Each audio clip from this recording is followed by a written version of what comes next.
اس میں یہ فرماتے ہیں کہ ہم نے اپنی کیبنٹ کو باقاعدہ ہم نے سمری بنا کے بھیج دی ہے، ہمارا F B R E B R جو بھی ہیں ان کے وہ بیٹھ کے ان کے ساتھ ہم مذاکرات فرما رہے ہیں، ہم جائیں گے اور ان سے ساری انفارمیشن لے کے آئیں گے اور پیسے آ جائیں گے. بڑی ڈیٹیلز کے سارے ڈاکومنٹس پڑے ہوئے میرے پاس جن میں انہوں نے بتایا تھا.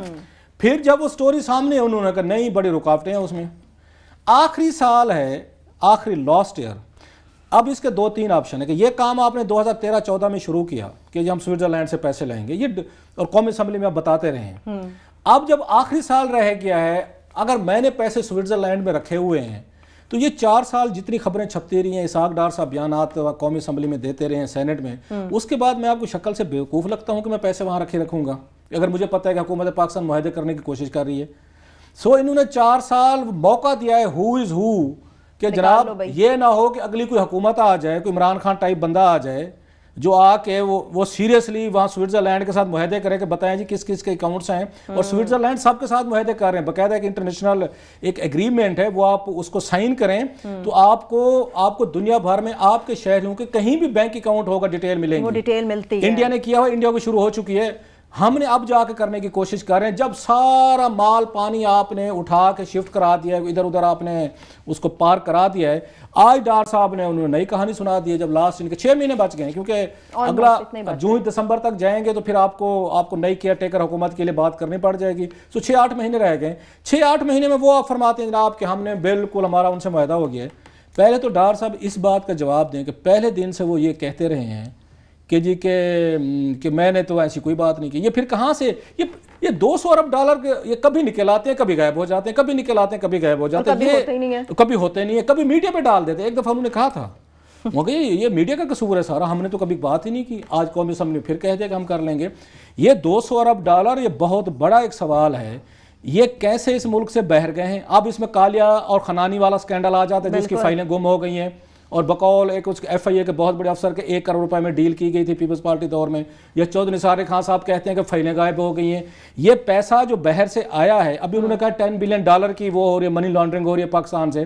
تو پوری پاکستانی قوم کو پتہ ہو کہ ایک ہاتھ سے پیسہ آ رہا ہے لون کے ذریعے جو ہماری اور آپ کی چمڑی ہوئی انہوں نے ادھیڑ کر انہوں نے اس کو واپس کرنا ہے. دوسری سائڈ سے پیسہ کالیا خنان اور یہ ایان علی ٹائپس جو ہیں ان کے ذریعے بہر جا رہا ہے. مگر رولنگ لیڈ جو ہے وہ خود ان کاموں میں ملوث ہے. اسحاق ڈار صاحب منی لانڈرنگ کیسے روکیں گے جن پہ سب سے بڑا منی لانڈرنگ ہم ویٹ کر رہے ہیں کہ پاناما میں ان کے خلاف کیا فیصلہ آتا ہے، جو خود اس میں وہ ہیں وعدہ معاف گواہ بنے ہوئے ہیں وزیر اعظم کے خلاف، ان کے فیملی کے خلاف وہ میٹنگز کر رہے ہیں، وہ منی لانڈرنگ کے خلاف سٹیپس کر رہے ہیں. وہ ہمیں بتا رہے ہیں کہ رؤف اور عامر یا سروت جو ہیں 200 ارب ڈالر یہ سوئس بینکوں میں لے گئے تھے منی لانڈرنگ کر کے، چوری چھپ کے انہوں نے کالا دھان اکٹھا کیا تھا، وہ میں محمد اسحاق ڈار میں واپس لے کے آؤں گا. تو وہی بات ہوگی نا کلاسز صاحب، 6 بار کہیں عامر صاحب انہوں نے اس بارے میں کوئی نہ کوئی ہر بار کبھی ہیں کبھی نہیں ہے. آج ایک اور نیا پالیسی بیان دے دیا گیا ہے. خود تو یہ منی لانڈرنگ کے حوالے سے بھی پینما کے جس نے کلاس صاحب بات کی ہے اس کا بھی فیصلہ آنے کا انتظار ہے. سب سے امپورٹنٹ سوال ہے اس کے اندر کہ کیوں ناؤ، وائی ناؤ جو ہے ٹائم دیا جا رہا ہے. آج انہوں نے کہا کہ نہ صرف کہ سوئس گورنمنٹ کے ساتھ بھی ہمارا ایگریمنٹ ہونے جا رہا ہے، مگر اس سے زیادہ امپورٹنٹ ہے کہ OECD کے ساتھ ہونے جا رہا ہے. تو بات یہ ہے کہ تو دنیا بھر میں ایک تبدیلی آ رہی ہے کہ ٹرانسپیرنسی آ رہی ہے، اور امریکہ بھی کہہ رہا ہے، یورپ کے لوگ بھی کہہ رہے ہیں کہ جناب یہ اکاؤنٹس جو چھپا کے رکھے جاتے ہیں اس کو کھولا جائے جو ہے. Y now? اسحاق ڈار صاحب نے جو اتنا پالیسی سٹیٹمنٹ دیا اس کے اندر بنیادی طور پہ پیچھے اصل بیک گراؤنڈ ہے پینما کا کیس، کہ وہاں پہ یہ قوم کو اور ہر ایک کو پیغام دیا جا رہا ہے کہ یہ منی لانڈرنگ کے الزام ہے نا کہ ہم یہ سارے معاملات ٹھیک کر رہے ہیں، شفافیت کی طرف بڑھ رہے ہیں، پیسے لا رہے ہیں.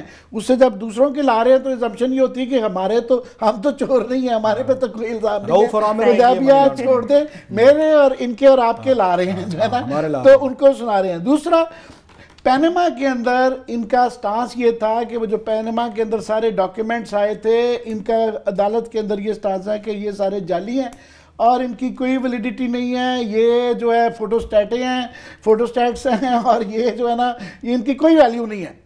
تو وہ اب اس کے بعد آئیں گے، سائن ہوں گے، تو فیوچر میں وہ کہہ رہے ہیں کہ جب اگلی دفعہ کوئی پینما آئے گا نا تو شاید اس کی ویلیو ہوگی. فی الحال ان کا اقرار وہاں پہ سٹانس یہ ہے کہ یہ جناب یہ سارے کاغذات جعلی ہیں. دوسرا، سارا ان کا جو پیسہ ہے جو انہوں نے خود کاغذات دیے ہیں وہ مڈل ایسٹ ہے. ان کا جو لیٹر آیا وہ قطر سے آیا. آج ذکر ہوا سوئٹزرلینڈ کا, آج ذکر ہوا OECD جو لارجلی یورپ اور ایک دو جاپان بھی ہیں, مگر مڈل ایسٹ اس کا حصہ نہیں ہے. ان کا پیسہ قطر میں آیا, ان کا جو جدہ اور UAE کا تھے سارے, سو دبئی, ہمارے جو ساری ایلیٹ کے جو پیسے آتے ہیں زیادہ تر تو پتہ چلتا دبئی میں ہے. بالکل, وہ آپ کی دبئی لیز کے ہیں کہ سارے فلیٹ وہاں پہ خریدے گئے, جائیدادیں خریدی گئی, اور اسحاق ڈار صاحب کے بچوں کے بھی ہیں آف کورس, وہ قرض حسنہ کے ذریعے خریدے گئے ہیں. 41 کروڑ, اور وہ سارے بچے بڑے زبردست ہیں کہ وہ ان کو دیں پیسے قرض حسنہ پہ ہی, وہ کروڑوں, اور 41 کروڑ میں سے انہوں نے جائیدادیں خرید کے 21 کروڑ اسحاق ڈار کو واپس بھی کر دیا. اب بریک لے لیں.